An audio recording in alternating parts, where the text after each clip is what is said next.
All right, let's get started. Thanks everybody for joining the first DigiShares quarterly community call, which we've called DigiShares Connect. We're very excited about this call and our list of speakers today.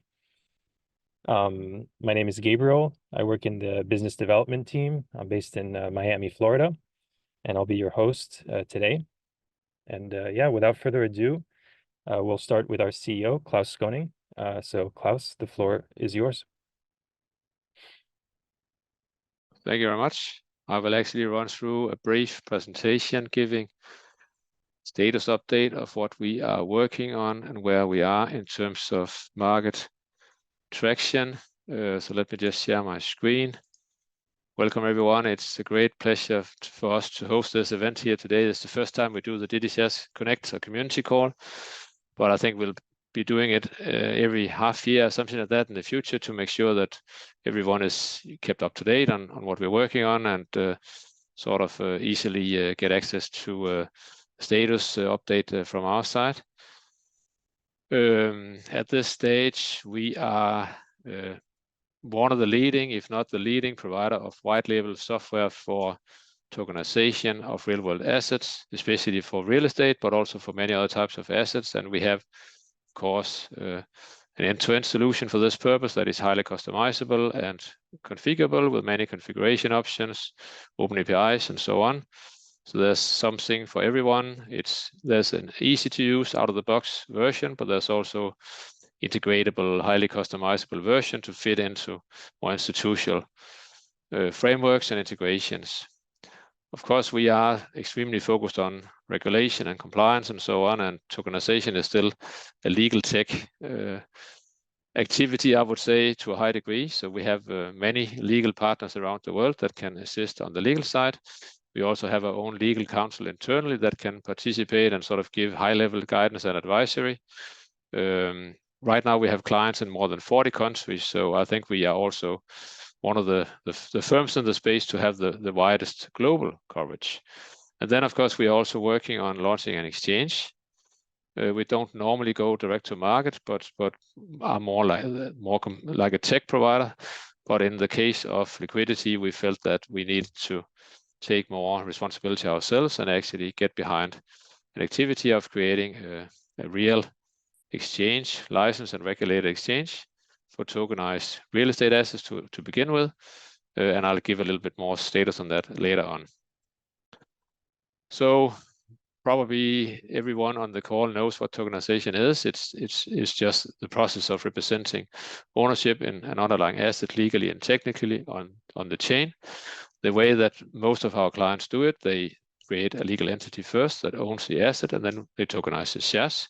But it can be done in many other ways, and indeed we also have clients tokenizing debt and bonds and funds and so on. And generally, our platform is agnostic to how it's being done. So to tokenize means digitizing, modernizing, and automating workflows related to transactions with securities and real estate ownership interests, sort of automating investor onboarding, subscription and trading, and so on, and reducing administrative costs as part of the process, and also allowing for fractionalization and democratization, reducing ticket sizes down to 100 instead of 100,000, giving access to retail investors. Also, of course, we can do peer-to-peer trading. Most people here know about how to do that with a smart contract-based swap. So we can trade peer-to-peer between two wallets with no counterparty risk, creating at least the option of liquidity for anyone using a system such as ours, either internally to trade among shareholders in a kind of walled garden scenario, or externally trading on an exchange, a real regulated exchange. So companies can get much more control and flexibility using a platform like ours and competing solutions. They can automate, they can reduce costs, they can increase liquidity.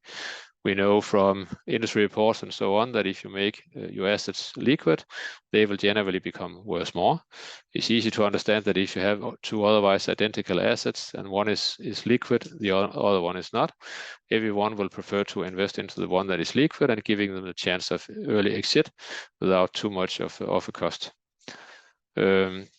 So hopefully tokenization as a global trend will open up for retail and institutional investors, and will longer term also give access to automated, digitized loans from the DeFi lending ecosystem as a new sort of huge business opportunity of the space. We, of course, we are interested in the adoption from tokenization users, and we see basically two trends that indicate that the amount of users that are ready for tokenization is growing exponentially. It's basically the subset of two groups of users, retail, real estate investors, so individuals that are investing into real estate, which is growing fast, and which I think we'll hear more about later today, also from Equito. Robin from Equito can probably speak into this, but definitely the number of individuals globally that know about real estate as an interesting investment opportunity and also actually knows how to invest into it is growing fast. And also, of course, Web3 wallet adoption is also growing fast, right? So the subset of these two are definitely users that are ready for tokenization. So it is our sort of strategic bet, I would say, as company-wise, that things will become easier for us in the future, whereas sort of Web3 on-ramping has been difficult in the past. It's been a barrier to adoption. This barrier will go away in a few years, so we'll get into a situation where everyone will have wallets and will find them easy to use. Banks will provide wallets, telecom operators, smartphone device makers will provide wallets, and everything will just converge. So you'll be using wallets for everything, and it'll merge with normal bank accounts. You will also get the national digital currencies, the CBDCs, that will force everyone to use wallets and for wallets to become part of the global infrastructure.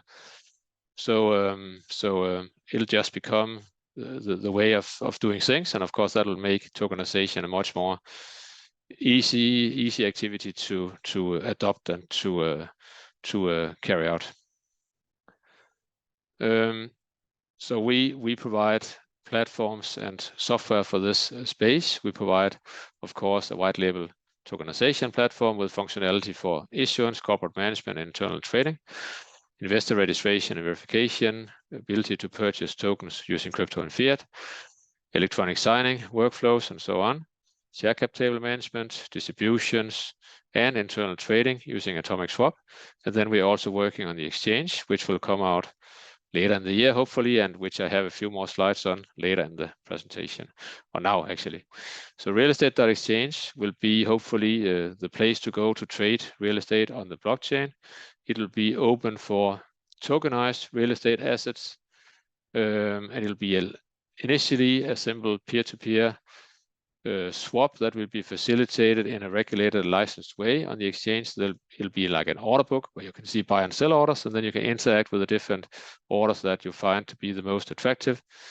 We're working with our US legal partner, Texture Capital, on making this sort of crypto trading activity fit into the legal framework of the SEC in the US, so that, for instance, the activities of the trader compared to the information that is visible to the trader is always sort of in matching the requirements from the regulatory side, which is actually quite a difficult exercise.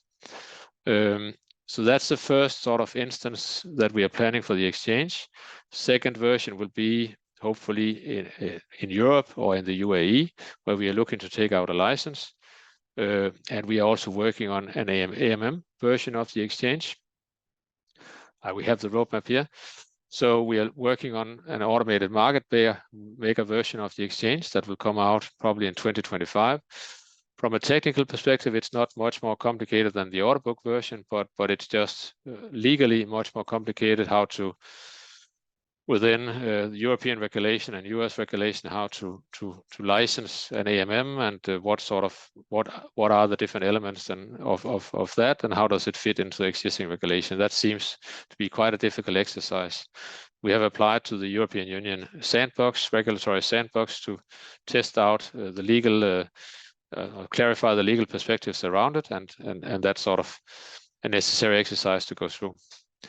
So we're working towards this, hopefully to launch Q3 in the US initially, and Martin, one of the speakers, one of our key software developers, will speak more about it later in the presentation today.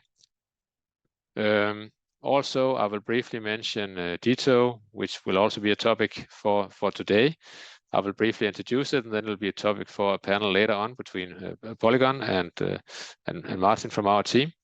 So this is an activity from our side with the goal of creating a new decentralized ID framework for tokenization. We have seen that there is currently no satisfactory standard for this in the tokenization ecosystem. There are some existing attempts to create a standard for this, but we don't think that they will succeed because they are in some cases attempting to log in customers in a specific vendor ecosystem, or there's a central party controlling it too much to the ability that they can also create a profit from it. And we think that other actors in the space will recognize this, and for that reason it will be difficult to create a real standard out of it, and they will not see mainstream adoption.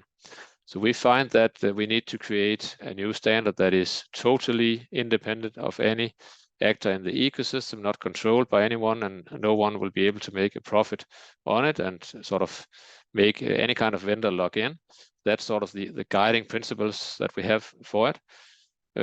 We have identified Polygon ID as a great partner for this, as a leading partner in the space, and having technology already developed and tested and tried that we can build on top of. And they share our values also in how to create a real standard. So it's been a great match and a great collaboration so far. So that's basically the way that we want to do it. Of course, it also means the fact that it's decentralized means that it's controlled by the user. And Martin and Otto will go more into that later on. It's controlled by the user. It's not controlled by any platform itself, and it can be used multiple times, right? So if you KYC initially on one platform, you can reuse the KYC on other platforms later on. So it is the future way of doing this. We all believe it's much more efficient, it's much more scalable, and it gives control over the data and the actual KYC to the user itself. So we have also a couple of leading KYC providers, SumSub and Fractal ID, that are joining the framework and will be using it from the start. And we invite anyone in the ecosystem who's interested in participating in this, both from standard perspective, business development perspective, or programming, software development perspective. We can use all the resources that we can get. And we have, of course, set ourselves up as a kind of project manager for this from the beginning, but it doesn't have to be us. It can be anyone who's interested in doing the job. We just feel that it is a job that needs to be done for the tokenization ecosystem to become successful. So we have set up a monthly sort of working group calls, you could call it, a Telegram group and so on. So we have some initial structure. We're working on a roadmap, and we have a sort of a shared presentation and shared understanding. And we have participants from many different companies and some standards organizations at this stage that are collaborating on pushing this forward. There's a few places where you can see webinars that we have done on it with some initial discussions and so on. There's a press release, and there are some resources that you can get access to if you reach out to me or Martin or Otto. Finally, I will mention also another initiative that's being worked on and not really sort of published so much about it yet. It has the same motivation as the other standard campaign. This is here the idea is basically to turn ERC 1400, the security token protocol, into a real standard. We have a number of implementations of this used by different companies across the world. we have made one, and Thallium has made one, and Polymath has made one, and we just need to meet and agree on a common way to implement it, and maybe find the best implementation, and then sort of collaborate on turning that into a real standard, right? That can be used across the ecosystem.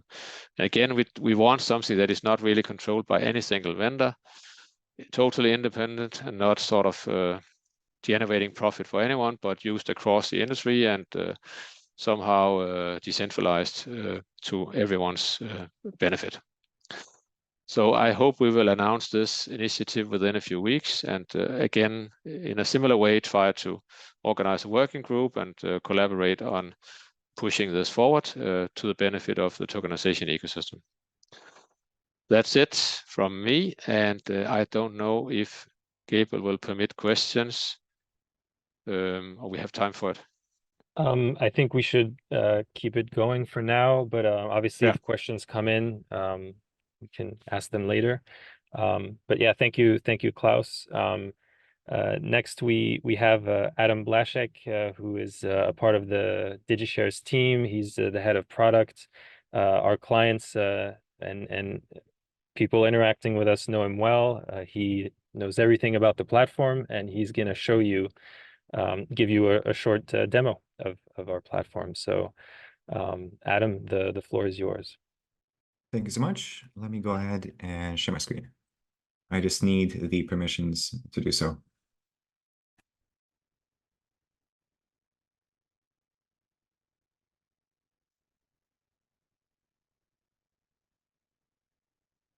Klaus, you get the permission? Sure. Yeah, I'm looking for it. Just a second.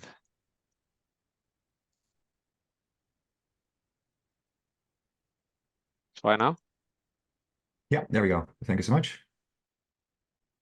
All right, and you should be able to see my screen right about now. Yep, all good.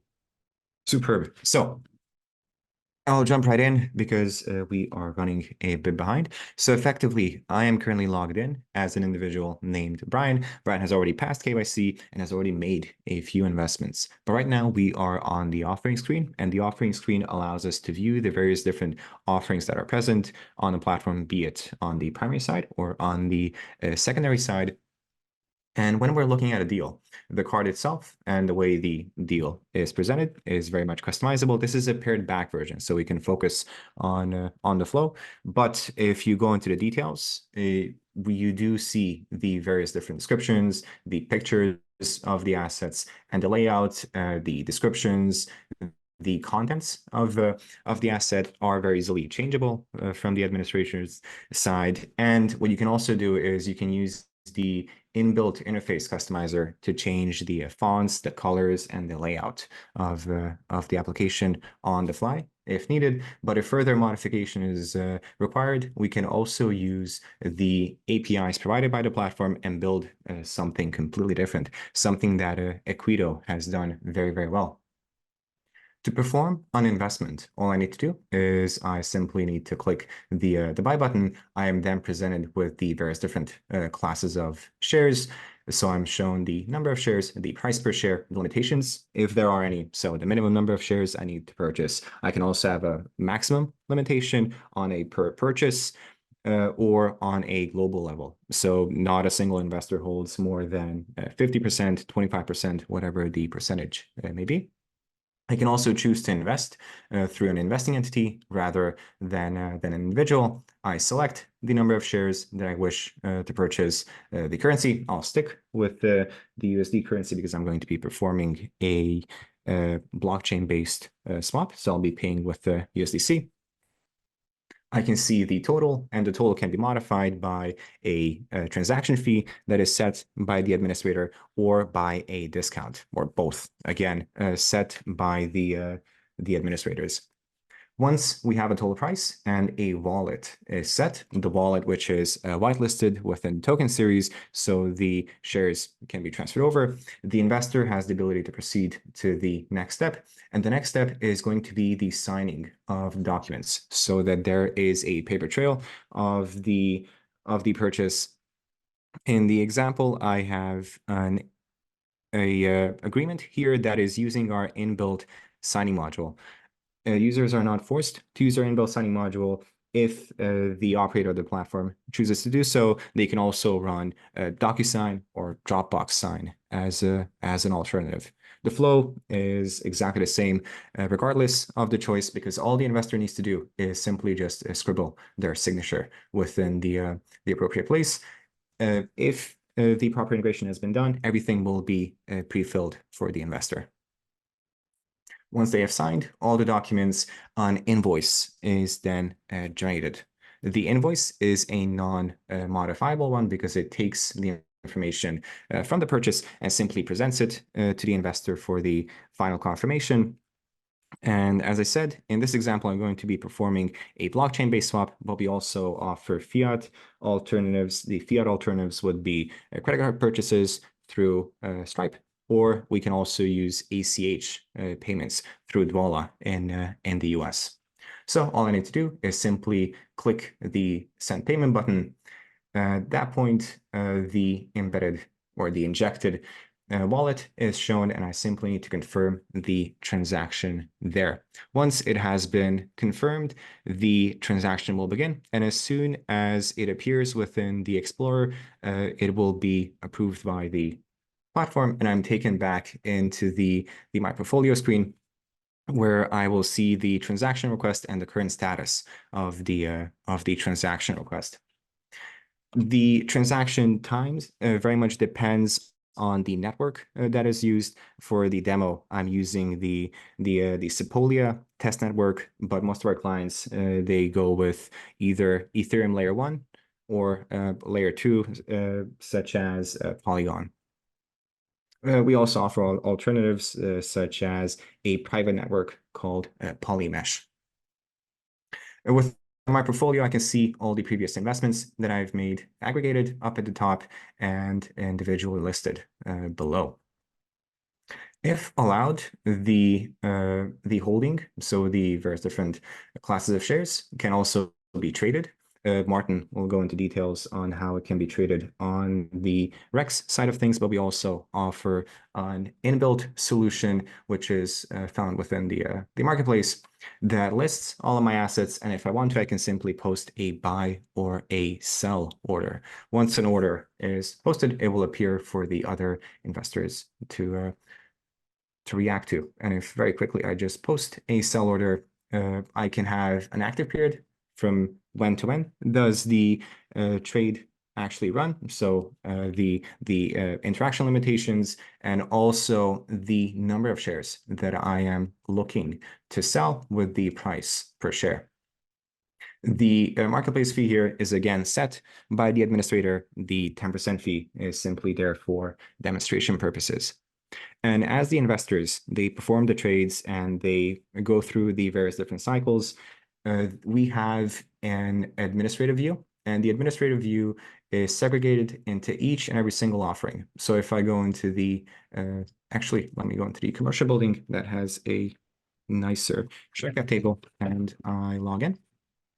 I will be able to see the various different details, the details such as the total number of shares that exist for this offering, the number of shares distributed, still held by the company, the number of investors who are present in this offering. And if I want to view them, I simply go into the investors panel or module and view the list. And I performed an investment with Brian. So if I want to, I can view Brian's details. And Brian is a fictional person, doesn't exist, so the KYC information will come up blank. But if it was a real person, of course, all of the information would be filled in. For KYC, we do offer multiple ways of handling KYC. It can either be a manual flow, which we offer an inbuilt solution for, or if you want, you can automate it with the usage of one of the providers that we already have integrations with. Or you can make use of the APIs to integrate a KYC processor of your choice. And if I just scroll down onto the details, I will see that I can see the current holdings of Brian within the different classes of shares that exist within this offering, and if I go into the details, I can also view the administrator's side of the blockchain details, such as the public key that is whitelisted in the class of share. All of the information, such as the number of shares held by the investor, are also aggregated within the share register, and the share register compiles everything and generates a very nice list. The list contains the investor's first name and last name with the unique identification number, the class or classes of shares that they hold, the values, both the issuance value and the market value, the quantity that they hold, the amount invested, and the voting power that is associated with the holding itself, if applicable. Because again, the different classes of shares, they can be completely unique. You can have some classes of shares that have the voting ability, and you have some that completely lock you out of it. At the bottom of the list, we have an aggregate of everything. And if needed, we can also export the list via PDF file, JSON file, or CSV file. An alternative is also to simply just export the share register through the APIs, and through an ETL process also feed it to an external system if needed. We have a few clients who done that, who created their own scripts and have the share register be exported into their CRMs, for example. We also offer DAO operations, so within meetings and votes. If I just go in, and let me just go into the polls section, and if I want to add a new voting campaign, I can select the way that the votes themselves are counted. So I can select a version where each and every single user is counted equally. I can have a version be used where the voting power is swayed based on the number of shares or types of shares that they hold, because again, different shares might have different multipliers associated with them. Or I can have the voting power be swayed based on the amount invested into the offering itself. After that, we simply input the title, start date, end date, the details, and the various different options that the investors can vote on. And we can have as many options as we want, and the contents of the options can be anything that we want, because the process is abstracted. These are simply just text fields. So any text can be entered of choice. Besides that, you can send out bulk messages that stay within the platform or send out as emails, and we can also handle distributions. The distributions allow us to pay out the income generated by the asset itself, and payout, again, very much depends on the setup of the platform, but it can be both in crypto format and in fiat format. Depending on the region, the fiat format differs. Very quickly, I still have a few minutes, I will jump over to the platform administrator. And the platform administrator is the highest level administrator. This is a type of administrator that manages the various different specifications of the platform and the flows available for the investors to interact with. So if I log in here, I will be taken into the dashboard here, and from the dashboard I can access the various different modules of interest. And for now, the offerings one is going to be the most interesting one, because we can see the architecture of the platform from here, and the architecture is quite simple. We have the platform operator itself, so the person who owns and runs the platform. This is where the unique logo, name, and domain would go. And below that, we have the offerings that are hosted by the platform operator.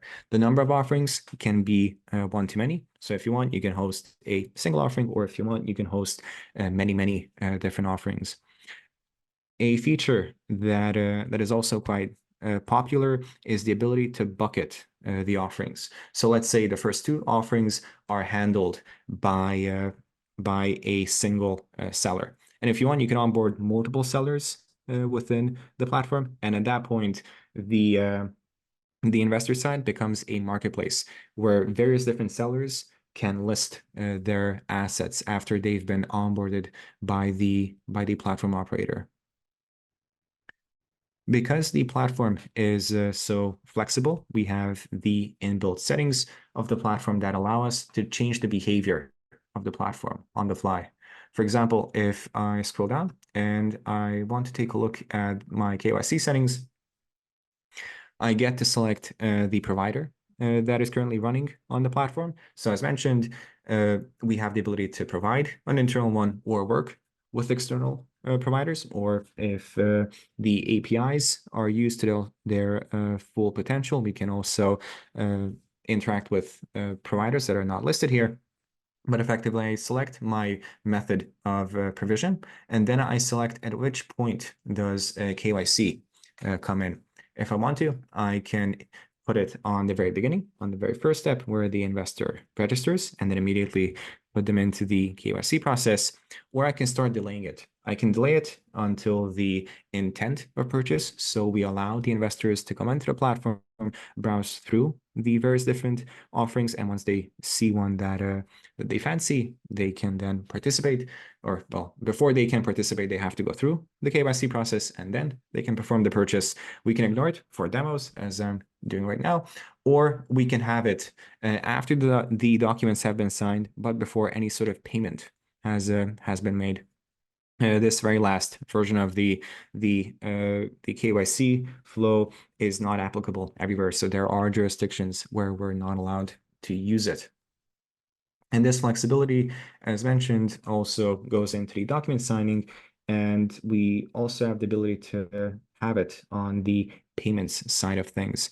As on payments, we are simply looking for a confirmation or a denial that that the payment has gone through. Of course, then it's not a pure crypto atomic swap because we are relying on a Web2 application externally, but some clients see the trade-off being worth it because they now have an avenue of fiat-based purchases.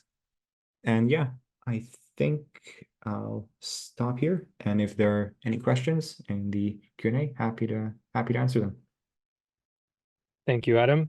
And yeah, I do see a couple of, or at least one question about the platform and some of the providers we have. So I'll let you answer in the chat. So yeah, thank you for the demo. If you could unshare your screen, thank you. So next we have Richard Johnson, who's the CEO of Texture Capital. Texture is a registered broker-dealer and alternative trading system in the US. They're a very close partner of ours.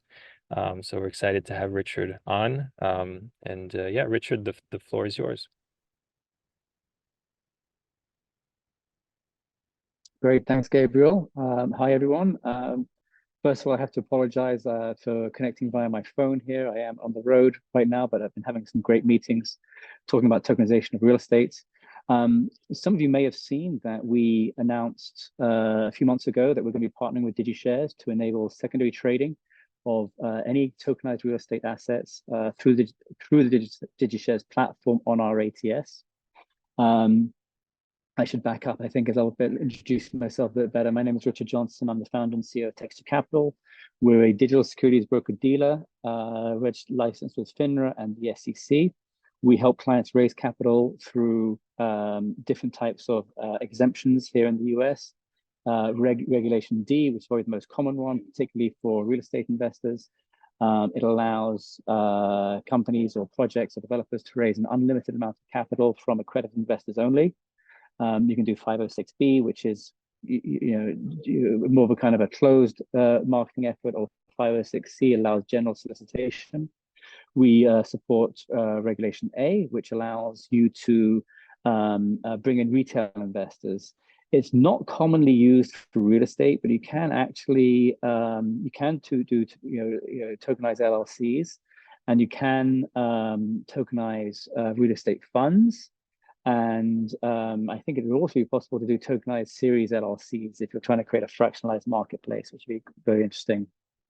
The other exemption is Regulation S, which will allow us to sell the US-based security tokens to international investors.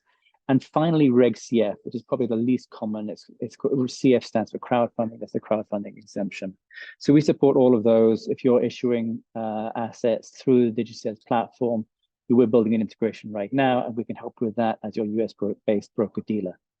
The ATS, Alternative Trading System, supports secondary trading. I joined this community call a little bit late. I don't know if Adam got a chance to demo what we've built so far. Basically, we're integrating with realestate.exchange. Obviously we've seen some prototypes of that, and it's looking great. So what you'll be able to do is you'll be able to kind of go into your white label platform of DigiShares, and when you're ready to place an order, you can put an order into realestate.exchange, and on the back end, it's going to be powered by Texture Capital. So you'll have the same kind of usability and features and functionality that you're used to, but when you hit send, the order will get routed to our ATS. It's for Alternative Trading System, by the way. It is a regulated structure by the SEC under the Exchange Act. So basically, a bit of background here. In the US, you can have a stock exchange, which is there's only a few of those. Very significant investment and regulatory structure required for that.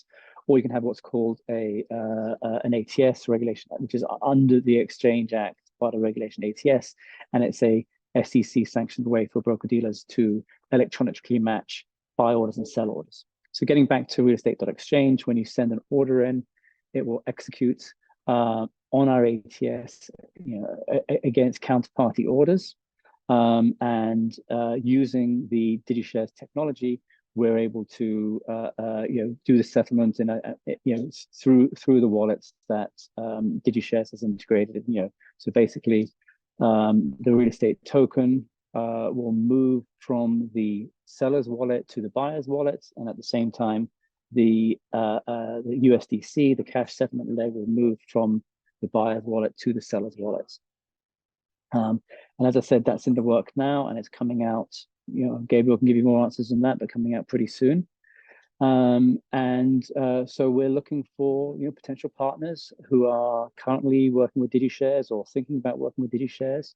There's going to be a secondary liquidity solution very soon, and we would love to talk to you.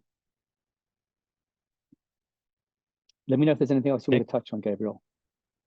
Oh, thank you so much, Richard. I think that gives a good overview. One of our focuses is obviously to provide a compliant solution, and Texture plays a big role in that.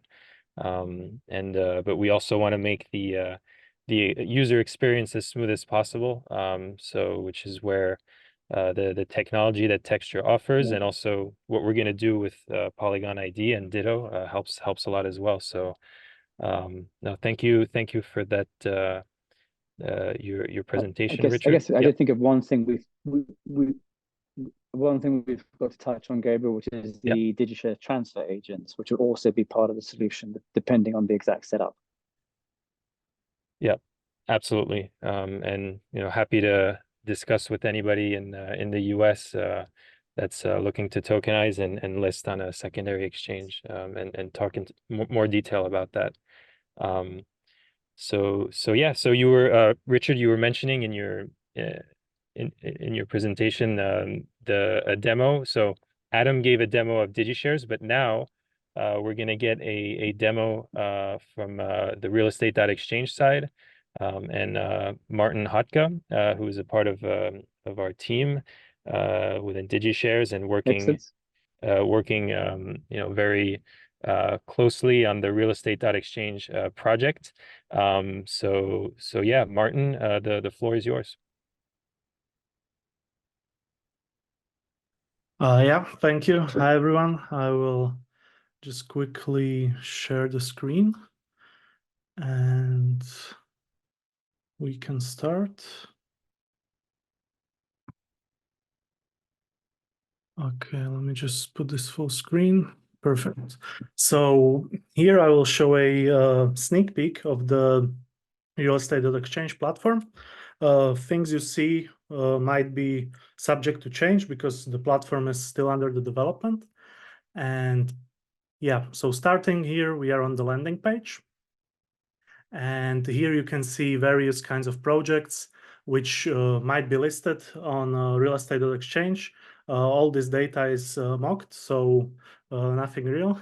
And yeah, so the first distinction with, let's say, other exchanges is that to start trading, you need to click launch app, right? And once we click it, now we have a choice. So I'll stop it here. So now you are logging in essentially with your wallet, and there are multiple options which you can use. It's either, let's say, Coinbase wallet, MetaMask wallet, which are, for example, injected in your browser, or you can use Wallet Connect. And Wallet Connect basically supports every type of wallet which is in your mobile phone. So if you don't have an extension in your browser, you can just use your phone and log in. And yeah, so in this case, we will click MetaMask, which is the injected one. So I will select investor one and click next, which connects me to the platform.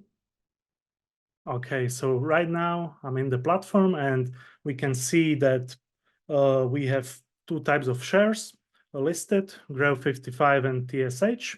And you can also see that in the right corner, we have the wallet address, and we also have the unverified sign, which we'll get into a bit later. So here we can see basically the price charts, the tokens which you want to place buy orders or place sell orders. You can choose which tokens you want to buy or sell, and you can also choose for which token you want to trade it, like for example USDC. And now once we click on the unverified, you are prompted with the KYC provider. In this case, we integrated here SumSub, but as discussed, we will be integrating Polygon ID, which basically will facilitate the usage of KYC credentials from different platforms in the same place, right? This means that basically investors which join Rex and have a verifiable credential with the DITO standard will be able to join it right away without additional need of KYC. Now we can also check the buy orders and sell orders. And I will just skip to it a bit here. So basically here you can see the open buy orders and also open sell orders. And yeah, you can basically accept or reject if any offers are shown. And yeah, and basically, as Richard was saying, this is powered by Texture Capital and the market maker behind it, with also settlement happening in a smart contract on the blockchain itself, right? So basically the tokens or the tokenized shares which you have are in the wallet with which you connected with, and then you can trade on the platform itself. And yeah, lastly, we also have one menu page which also will show your return on investments and how yeah, basically all the investments are performing.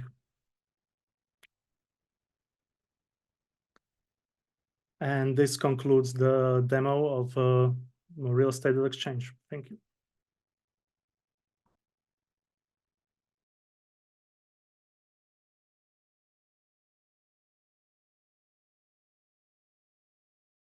You're on mute, Gabriel. Thank you very much, Otto. Sorry about that.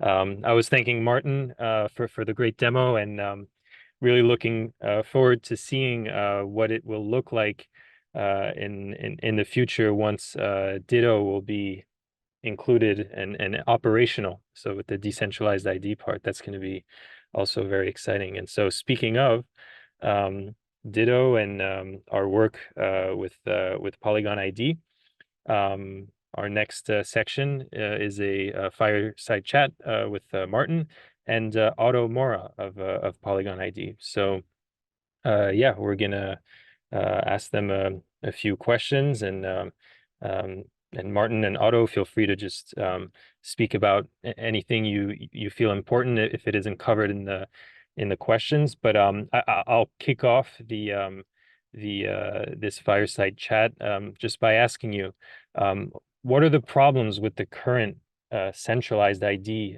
system? Like, why are we are we collaborating to create this DID framework? So please, maybe Otto, you can kick it off. Yeah, I guess I'll jump in here. Yeah, the current approaches are very restrictive and don't allow the user to have control over their information. Relying on centralized authorities to just be the gatekeepers of all of your personal information creates, problems with data portability, creates problems also with having a say in how much data gets shared across. So we think that a better approach is one where the user has more input, where you can choose where to store your data and your credentials, and where instead of revealing the full identity data, like instead of saying, I am a citizen of this country in which I am allowed to invest, a specific amount of money and tokens and so on, I can instead of just give you a ZK proof that demonstrates that I am an eligible customer in a given jurisdiction. And we believe, gradually users will begin to value the privacy. I think right now, there's not much of a realization that the technology is at that level where you don't need to give all of your personal data to the third parties. You can actually, give either part of the data or, in my mind, which is better, create a ZK proof that demonstrates that you're qualified or eligible for a certain benefit or to be a customer of a certain platform. So we think this is the way of the future. Users owning their data, being sovereign over their data is the right approach. And we're really excited to be working with DigiShares and the rest of the folks in the Ditto initiative to start to see this coming true, and also like being able to take those ZK proofs and feed them on chain, so that these asset tokenization platforms can have really flexible rules around how you can move these tokenized assets. Thank you, Otto. So you mentioned ZK proofs or ZK proofs for us Americans. I think it would be useful for everybody on the call just to get a little summary on what that is and how it changes things. Maybe, without going too deep into the technical aspects. Yeah, either you or Martin or both. Yeah, actually, I will share the screen. And yeah, exactly. I have something prepared for the technical lingo. I just need to Perfect. just give me a second, please. Yes, and okay. Everyone sees the presentation? Yep. Perfect. So yeah. So also I will also touch upon ZK proofs, but first I also want to discuss regarding Ditto itself, right? And all the verifiable credentials. So basically identities are identified by unique identifiers called decentralized identifiers, right? In short, DIDs. Then we have identity-based information, which is represented via verifiable credentials, which is short with VC. The toolsets are fully compliant with the W3C standardization, and Polygon ID is powered by the IDEN3 protocol, which is compatible with any EVM chain. So it means it's EVM chain agnostic, essentially.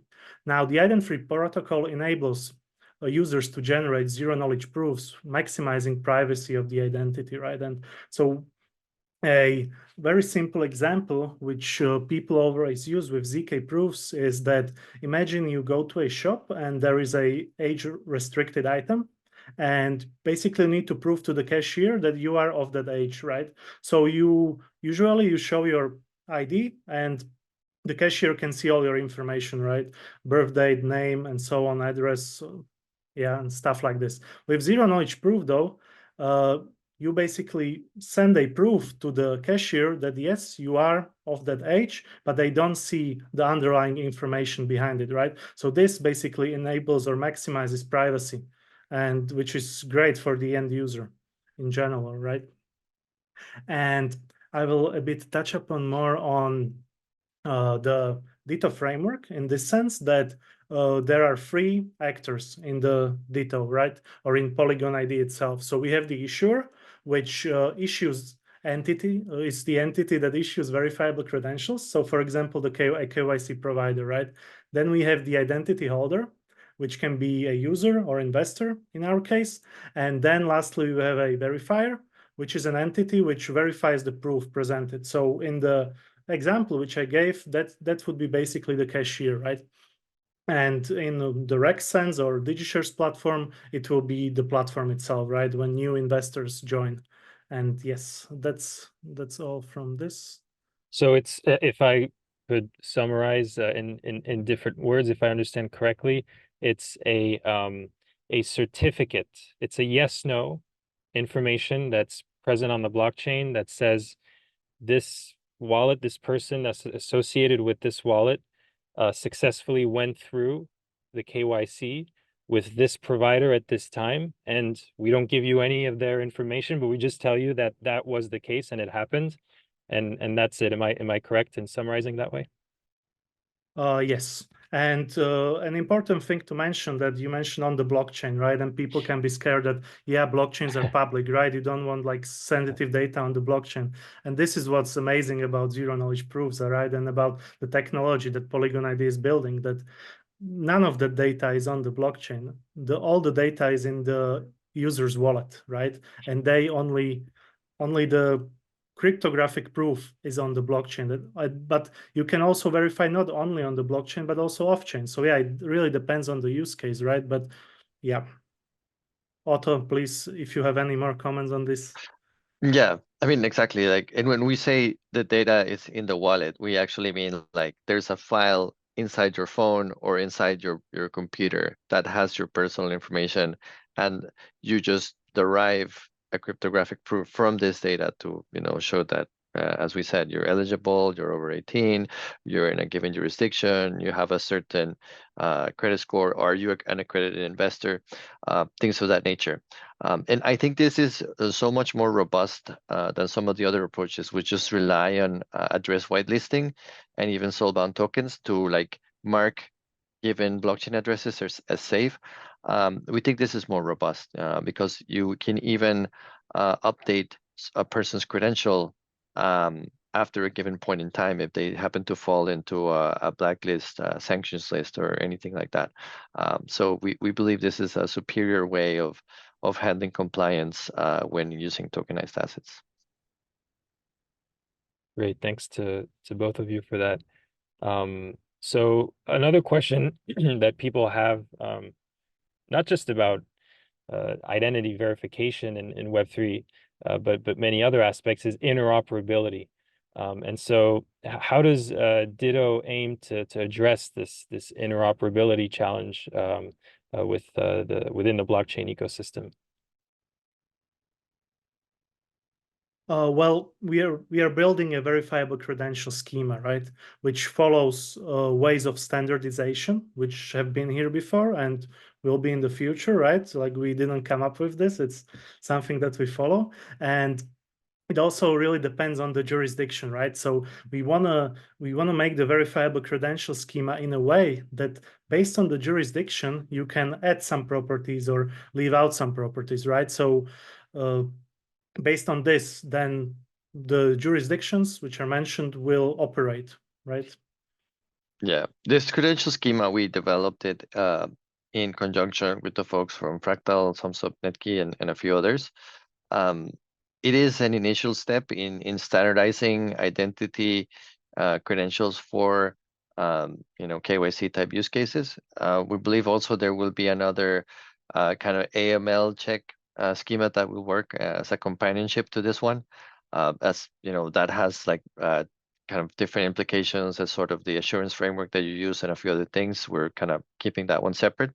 But we believe that even in the future, we can contribute some of this work to some entities that can, take it forward and kind of even standardize across various DID methods, right? So entities such as the Decentralized Identity Foundation and similars would be entities where we can, after getting some real world traction with these schemas, contribute this to the industry. And Martin, I think it was in a conversation we had together that you compared this a bit to ERC20 as a base layer, and then you have all of the add-ons to ERC20, such as ERC 1400 that Claus mentioned, and that we're trying to make the standard that's the most widely used for security tokens. And so the Ditto framework is sort of like the ERC20, and then for each specific jurisdiction, you'll have different standards. Is that the right way to think about it or not? Yeah, in a way. I mean, if we are talking strictly about tokenization, right, then yes, Ditto will be basically the backbone of it, right? But if we go, let's say, one layer deeper, and we just want to see a standard KYC, which Otto mentioned, the basic identity schema, then that is also like a layer lower, right? So it really depends. But yeah, in the use case which you mentioned, that it is for tokenization, then yes, Ditto is trying to be the base layer, and then other providers or other platforms or other KYC providers, right, can add up onto it following the standard itself. Understood. And do you think there will be one standard per jurisdiction that will emerge and will be used as a to ensure compliance, or do you think that there's just going to be many different sauces for this? Well, that's a good question, right? I mean, it really depends, right, on also on the jurisdiction. But I think a important step which we are doing, right, is that we are trying to create something which before didn't exist. We are trying to standardize something. So that's for sure like the first stepping stone in this matter, which you need to do to then start doing things, right? So in this sense, it will definitely depend on the jurisdiction. Got it. Thank you. So what are some of the challenges that you foresee in making Ditto the main framework that is used, or even just having any kind of decentralized ID framework being widely used for investments, maybe Otto? Yeah, I mean, one of the big ones obviously is things of like data compliance, GDPR compliance, and such, right? We have a storage framework that we're releasing along with this. Certain jurisdictions require data not to leave certain regions, right? So we are kind of designing our infrastructure in such a way that you can have control over your data and sovereignty over your data, but still be compliant with, those kinds of regulations about where the data needs to reside. And then secondly, educating governments and regulators around SETK proofs, right? We're starting to see some really positive traction in the EU, especially with the release of the EU ID wallet, and they specifically call out SETK proofs as a valid form of identity. So we think that examples such as that is important for other countries to start realizing as a valid way to kind of demonstrate derived piece of data from your identity that is accepted by regulators. So I think those are the two main challenges as far as I can see. I believe that the blockchain scalability conversation is over. Like we can call that done. Like there's plenty of block space and available block space now, and it's more about educating regulators and actors around it. Martin, anything to add on that, or? I would say everything was said. Perfect. So you mentioned, Martin, in one of your answers that if we're talking about tokenization, then this is true. What other use cases do you guys see for Ditto outside of securities tokenization? Well, yeah, essentially, I would say that this is like the main goal of it, right? decentralized ID for tokenization. So I would say that's like the main use case, but then it depends on the industry, right, and the community, how they will use this. So it's an open standard, anyone can use it, everyone is free to contribute to it. So how it develops in the future, only time will tell. Perfect. So yeah, anything to add from both of you? I'm looking through the Q&A to see if there are any Ditto specific questions. Does Polygon ID respect KYC regulations in all jurisdictions? So yeah, I guess that was a bit answered with Yeah, the and also like it really depends on the rules that you attach to each token, right? So like if the origination of the token is US, there will be certain, you know, regulations that you have to adhere to and certain investors that you can or cannot accept. And also accordingly, the KYC issuer, right, be it SumSub, be it Fractal, being Netkey, whichever, the level of due diligence required is variable. But we believe that we can come up with a good enough solution that you can address most of the KYC requirements so that we can really get into this idea of reusable KYC. Got it. And then there's a good question from Jeremy. Is it technically the platform that is responsible for the KYC of investors? Like, do you guys know where the responsibility lies with this system? Now, which platform do you mean? So I guess you know, let's say DigiShares. Let's take DigiShares as an example.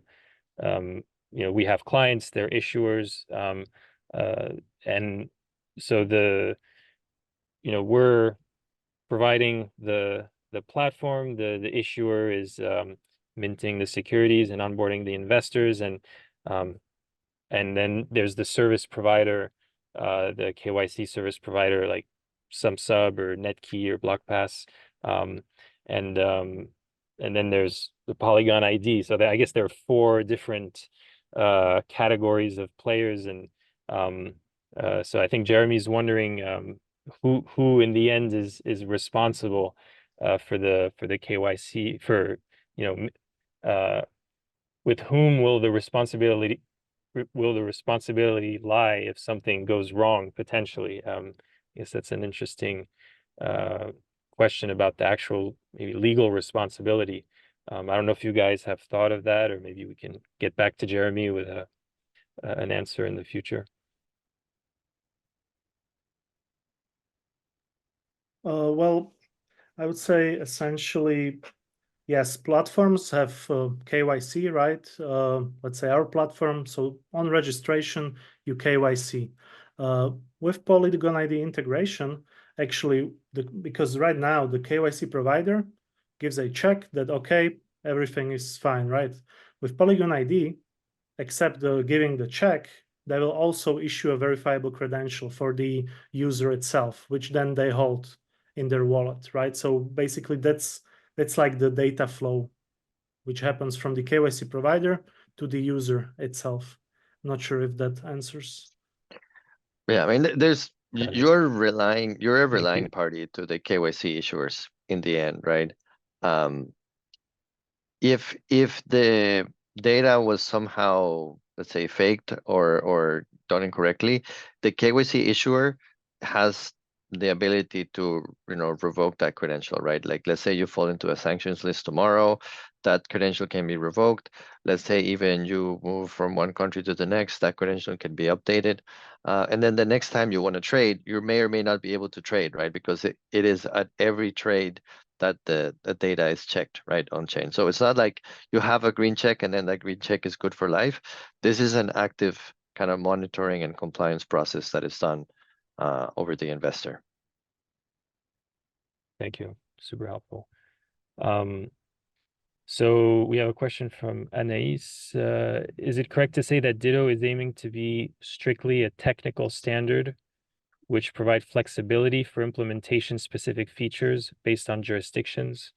Yeah, I mean, from what I've heard, I think it's definitely the case. Flexibility is key, right? Yeah. So Yeah, one thing is accrediting the investor, and another one is the set of compliance rules and associated, kind of rules that you have depending on the token jurisdiction and so on, and even what the originator of the token can decide, right? got it. And Sergey, how is Polygon ID actually related to Ditto? So Polygon ID is the main participant, like technology provider Yeah. for Ditto. And yeah, it's a collaboration between many different parties, Polygon ID, DigiShares, some KYC providers, and in the future, more KYC providers and platforms that will use the framework, I guess. Yeah. All right, so I think we've answered the questions in the Q&A, and certainly my questions. I don't know if you guys have anything else you wanted to touch upon before we move to the next section. I believe there was a question from Mark Fidelman about the SEC requirements. Well, what I'll say, like, I'm not an expert in all of this, the SEC requirements for tokenized security tokens and assets. I believe it's kind of an evolving question. But the nice thing about our identity technology is that you can either do a ZK proof, or you can do selective disclosure of data where the actual investor is identified, or you reveal a piece of the investor information that they be identified, right? Both of those things work on chain, right? So you can either submit a ZK proof on chain or actually submit selective disclosure of the investor data. And part of what we have been working with Martin is in this ability for when that selective disclosure is required to be able to prove that on chain. So we're flexible in regards of the actual investor needing to be identified, or you can do a ZK proof depending on the jurisdiction and the requirements. Got it. And while you were answering, we got a last question from Sergey. What happens if someone else gains access to your certificate and uses it for verification? Is that even possible, Otto or Martin? I mean, it is possible that somebody could, gain access to your device and so on. There are some compensating controls for things like that, such as periodic refresh of your data. There's the concept of holder binding that is important here, and that's part of what we're implementing into our solution to prevent things like that. Got it. Thank you. I guess even if the technology is perfect, there's always the human weakness aspect. People that can be tricked into review. Yeah. And there's recovery mechanisms as well for in case you lose your device. As soon as something like that happens, you would have to gain access again through like some backup method, or even just notify the KYC issuer, at which point they can revoke your credential and so on. Just like you would call a bank and say, I've been hacked, like stop access to my bank account. Right. And Mark also just saying in the chat, you can also cancel the tokens and reissue. I guess he has the ultimate bazooka. you can definitely do that. All right, guys. Thank you so much, Martin, Otto. Great discussion. We're now moving to the final section of this community call. We're excited to have Robin Decaux of Equito.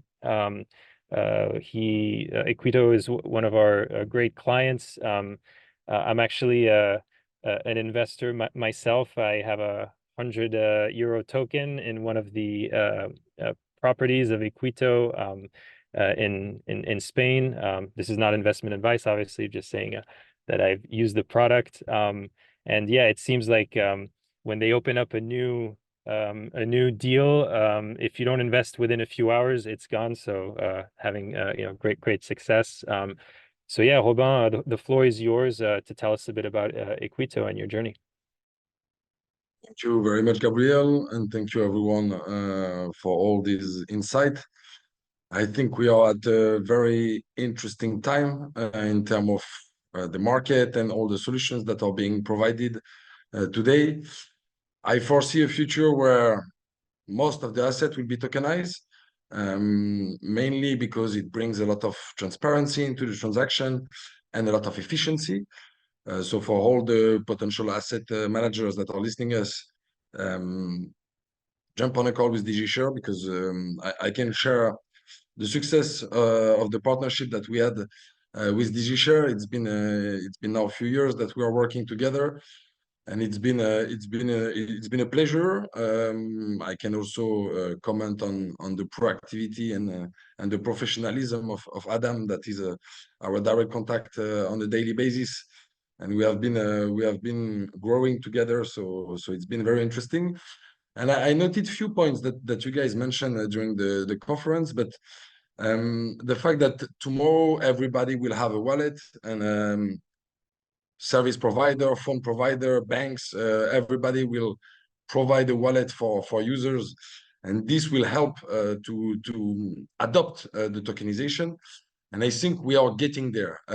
It's still early, and we still have few companies and investors that are enjoying the power of tokenization, but this is about to continue to grow.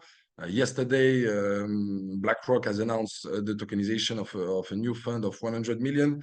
So we see that institutionals are getting into it, and this will bring also more assets tokenized on the market.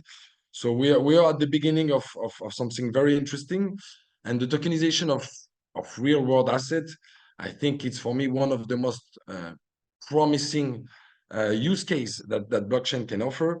And this is a little bit how did we foresee this a few years ago. So if we take the particular use case of real estate is a market that have been very attractive for a lot of investors, but unfortunately not accessible for the majority of the population, mainly because of the affordability of those assets, and also of the time and the complexity that it required in order to make smart investment. And it's a little bit with this idea and with this constat where we saw that millions of people were stopped at the door of the real estate market and couldn't invest, that Equito was born, with the promise of simplifying all the process. And thanks to the DigiShare platform, we have been able to build on top a solution that facilitates this investment in a very easy way, affordable from 100 euro all around the world, seamlessly. So we have been on top on DigiShare, using DigiShare platform to tokenize the assets that we will then put on our app, because you mentioned previously the word mobile. We do believe that the mobile adoption is now almost completed worldwide, and most of the transaction or the day-to-day operation that people do will go through their phone. So that's why we have built our mobile app directly available for Android and iPhone. Few words about Equito. Equito was born in 2021 in Spain, with the aim to democratize real estate investment for everyone who couldn't have access before. And we started to launch our first product in Barcelona. That took few months to get finance, because we had to educate. And as you mentioned before, Otto, there was a big part of education to make sure that everybody have understood how tokenization works, how KYC works, why is it important. But after a few months, we managed to grow a community on the app, and we are now today more than 120,000 people on the Equito app, who have been able to gain access to the real estate market through those tokens, the Equito token that are 100 euro. We issue them on Polygon blockchain. So you have a traceability of those tokens, and directly in our app, users will be able to see the address where the token are held, but also all the information similar to the digital platform of the investment. We also add the land registry and multiple information that are needed for an investor to make a decision. And I think that the adoption of this real estate tokenization will come from two main actors, or three, but a platform like the one of DigiShare that are bringing the standards on how we should tokenize asset in general. A startup like ours that really facilitate the access to the mass, and also institutionals that will tokenize assets that are significantly higher in value, and that will be also able to onboard a bigger part of the population on this market.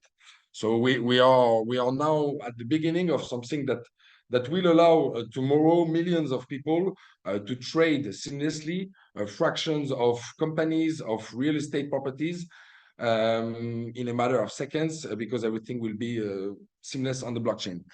So Equito today, it's a mobile app where we have tokenized already 19 property. As you were mentioning just before, Gabriel, it starts to go very fast. From few months now, it takes few hours. We finance today a property in 3 hours, Equito 19. And Equito is in charge of still the real world. So we will source the property, we will do the renovation in order to add value into the properties that we want to tokenize. We will manage also with our management team all the properties to make sure that there is a dynamic tenant management to have always those properties producing cash flow. And then it's our role to distribute the yield extracted from this property to all the investors that have invested in this property.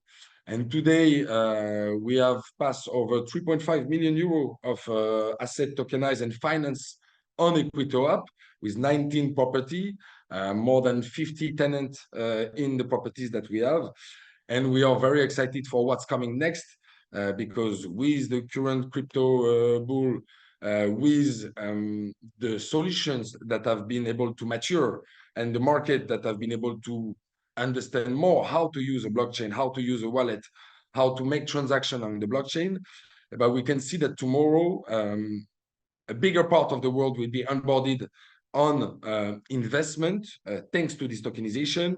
And in the future, with the real estate exchange, with the secondary market on Equito app, we will be able to bring also much more liquidity on assets that were not liquid previously to the mass. So also in our roadmap for this year, we are planning to launch our secondary market to bring this liquidity to the users and allow a more easy and fast trading of the tokens that can be held by our investors without their need to wait until the asset be liquidated for them to get their investment back.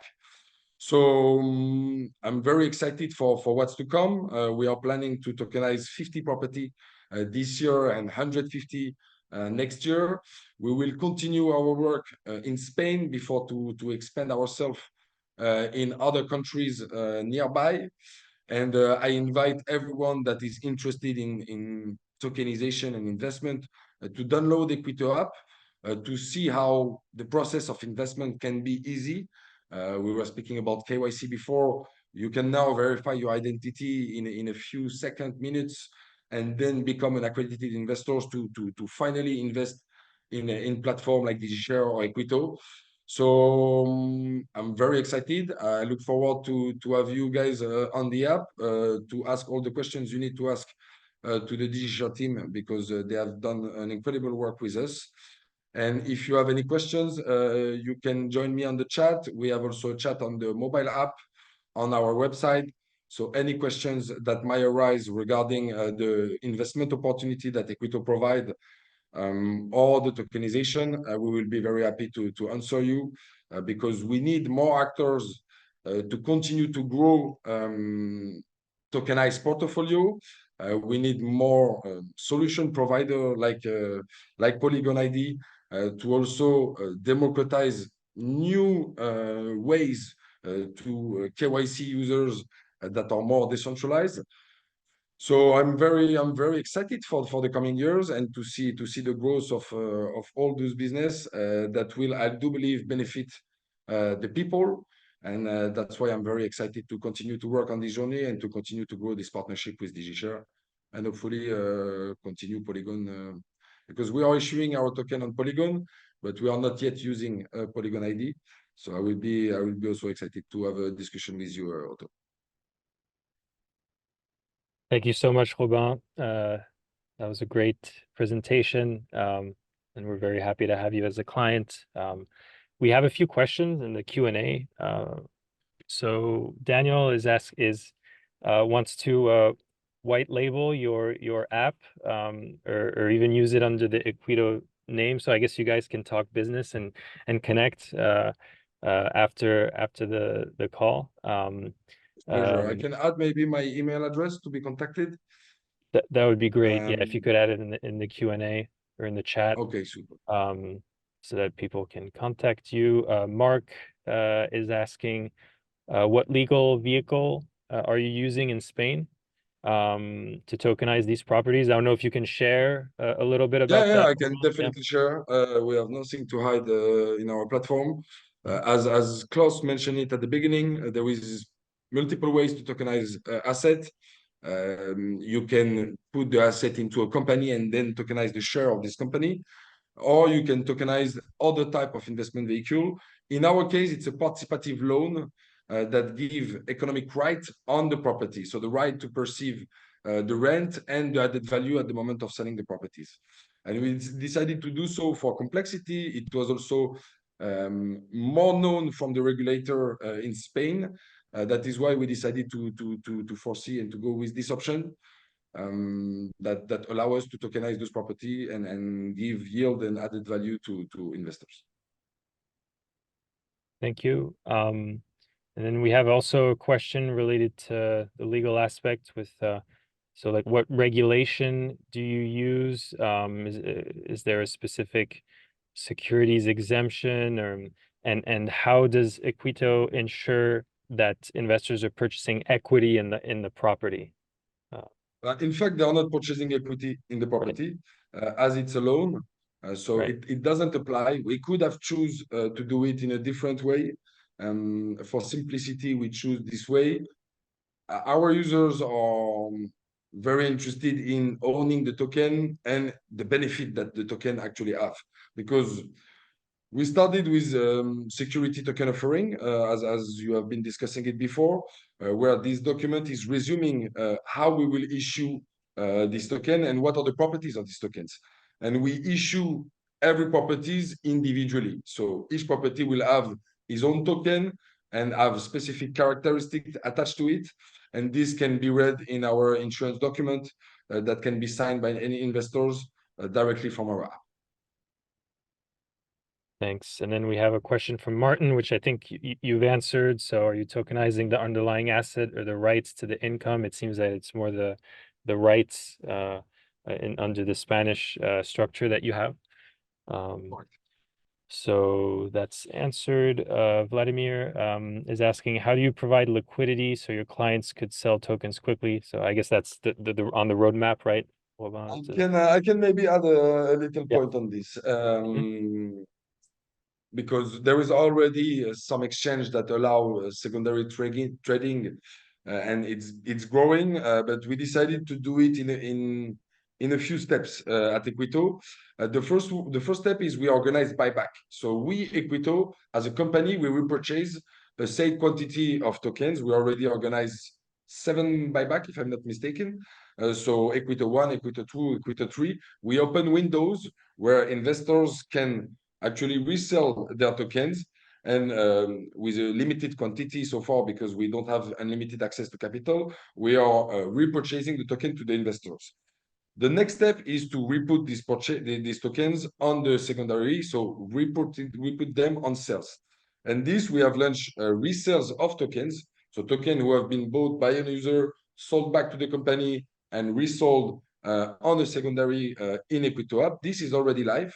And you can see it on our main market. You will have first market or secondary market, and you can see on the secondary the available project. Currently we have none, but in the coming days we will release more resales and buyback. So this is the first step. The second step will be to harmonize offer and demand at the same time, and to make sure that we can match this offer and demand. And this will come in the coming weeks, months, to make sure that this process can be instantaneous. That's great. And we have a follow-up on that by Vladimir. How do you set the token price in a buyback? In fact, we decided in Equito, and this is an important question, and it's decision we have made to maintain the token price at 100 euros. Because for two things. First of all, most of the token, the real estate project that we have tokenized are buy to rent project. So the main value of this token is in the rental income that will be generated by the asset, and not so much in the added value. We will release in the future a project who have an interest into raising the added value, but more on a short-term project, such as flip and renovate and resell. And in this matter, we will be able maybe to let free the price of the tokens. But for all the project back to rent, we set the price at 100 euro. If the sales need to happen, it will be at the 100 euro. And in order to perceive the added value that is sleeping inside the token, you will need to wait that the asset itself is being liquidated in order to perceive the added value. This allows us also to have not too much volatility on our token, because on Bitcoin it makes sense. On real estate properties, having ups and downs of 50% will, I think, not benefit the investors, both on the buyer or on the selling side. So it's, if I'm understanding correctly, it's kind of similar to a bond with like the principal and yeah. Very interesting. Sergey asking, do you issue actual blockchain tokens such as those on the Polygon network right now, or planning to do so soon? On the app, you will be able to go on the Etherscan and see our Polygon token. You have the address, and you can then foresee all the tokens. So every project that we have launched on Equito app is a tokenized project. Okay, and a last question, as we have one more minute. Someone is asking, are you looking to tokenize real estate in Dubai? And I guess we can widen that question to like, what are your international expansion plans? Dubai is growing very fast. The real estate in Dubai is a very interesting market. Dubai and the UAE is also very aware of the tokenization and have launched a lot of solutions around this. It will be not the first market that we will attack, because there is already players in place that are doing a great job. And we will focus Equito for the coming years more on the European market before to extend ourselves to maybe America or UAE. But in the next 3 to 5 years, we will continue our expansion in Europe for the real estate. But the users can come from everywhere. We have already 52 countries represented. So people coming from a little bit around the world. Perfect. Right on time for the end. Thank you to everybody who participated, whether it's the speakers or the listeners. And yeah, we hope to see you on the next DigiShares Connect call, which will be either in a quarter or two. We'll definitely communicate on that through LinkedIn and on our newsletter. So be sure to follow us, and be sure to reach out with any additional questions. Thanks to everyone. Bye-bye.